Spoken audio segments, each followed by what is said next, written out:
but it's ice water and it's wintertime, so now I'm cold. I wish drinking antifreeze would keep you from getting hypothermia. That should be one of its main functions. I'm just trying to find ways to toboggan for longer.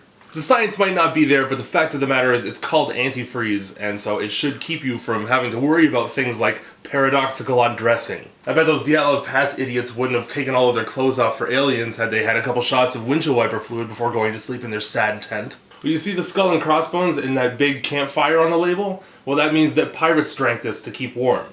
You always talk about how you want to touch Johnny Depp's abs mid-workout. What do you think he drank to replenish his fluids in between fights with Davy Jones? I bet it was car juice. If it's good enough to keep a 2-ton vehicle from locking up, I can only imagine what wonders it's going to do for my bones and joints in the winter. And suddenly, while you didn't think drinking antifreeze would be a good idea when you woke up this morning, I used the wiles of a very attractive old man to seduce you into giving it some thought. Because with enough references to famously hot guys, you could probably sell anything.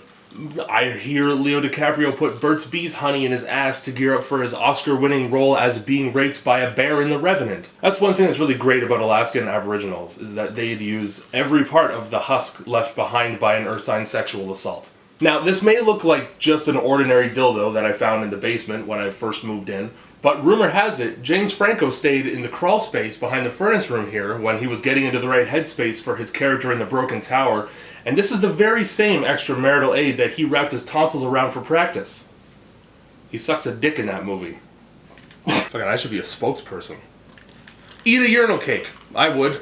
You know what? If you're not willing to eat a urinal cake, maybe you should be in the women's bathroom where there aren't any. Pussy. How do you female to male folks use the urinals when all of the stalls are full in the men's bathroom? And don't tell me you use the women's, because that defeats the purpose of bothering me every time I get your pronouns wrong. Do you perch atop the fixture like a desperate owl? Do you do a vertical split? Because if every trans guy can kick over their head, I'm just impressed. I realize that there's this simulative apparatus that you can wear, but first of all, as soon as you use it, you're just walking around with a giant catheter tube like you're dressed up as 10% of an invalid for Halloween. And secondly, you're just constantly aware of this thing attached to you, hanging off of you, but there's no nerves in there so you can't feel it, like some kind of phantom dick syndrome. I'm pretty sure you could get time off work for that. You guys certainly go to a lot of trouble just to get angry at your aunt for accidentally calling you she over Christmas dinner.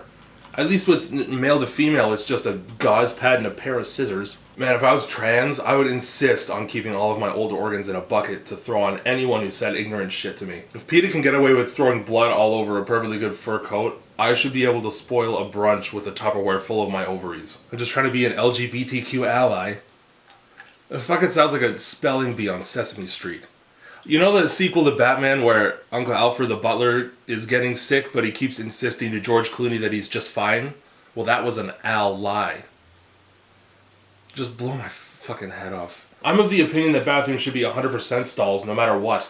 There's something inherently uncomfortable about the tacit understanding that the people closest to you have a handful of God knows what these days. There's too big of a margin for error. What if a crab hops the divider and latches onto me like an orphan that doesn't like the foster parents he got stuck with? Now I have even more unwanted responsibility. I've been pretty vocal about not wanting kids. Scabies are no different. I already have a cat that won't shut up, but at least she doesn't make me itchy. What if one of these guys has really long arms and his fetish is highway rest stop reach-arounds? Now I'm a victim. I'm just trying to visit my family for Christmas. There's a Starbucks in this building. I bet when Mr. Starbuck founded his company, he didn't think that a Grande Americano would be available 100 feet from where I'm getting my shit fondled against my will. I want to surgically attach a squid to my pelvic bone so that if I get stuck in a conversation that I don't like, I just punch it and the ink will make it look like I'm hemorrhaging blood. But this is just all part of my perfect world scenario. 100% stalls in bathrooms, antifreeze that keeps you warm in January, and no more memes. And I realize that memes are like fucking Bagul from Sinister, where merely the mention of them brings them out from under your bed to suck the soul right out of your colon, but I'm willing to take that risk if it means that even one person gets the hint, because that's still one less SpongeBob in my fucking Twitter mentions. Also, no more daddy kink. Let's feel left out. Based on my experience, my version of a daddy kink is I bang your mom bareback and then take off to the Caribbean. Actually, never mind, that sounds awesome.